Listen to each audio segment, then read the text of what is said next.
Bonjour à tous et bienvenue pour ce Monday Report de Bordier. La semaine dernière aux États-Unis, le rapport de la Réserve fédérale montre qu'on n'a aucune baisse de taux à attendre à horizon visible, ce qui était attendu.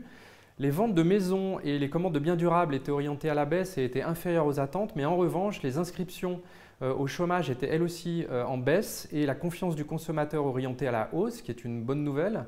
Et puis les indices PMI des directeurs d'achat, notamment dans les services, étaient orientés à la hausse et supérieurs aux attentes. Vous voyez sur le graphique à 50,8. Et on voit aussi que les indices des directeurs d'achat en Europe, s'ils sont bas, forment peut-être quand même un point bas pour la zone européenne. Dans ce contexte, les marchés continuent de privilégier le scénario d'un atterrissage en douceur de l'économie, en tout cas aux États-Unis. Et vous voyez en conséquence que les actions ont poursuivi leur reprise avec une hausse en moyenne de 1%. On note que le marché américain, le S&P 500, a repris quasiment 10% sur un mois.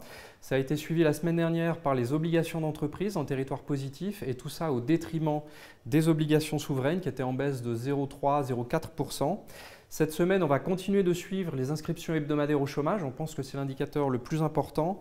Et puis les indices d'inflation PCE, qui sont ceux favorisés par la Réserve fédérale, qui sont attendus en ralentissement. Du côté de nos investissements, on achète la société américaine Paychex, qui est une capitalisation de 45 milliards de dollars.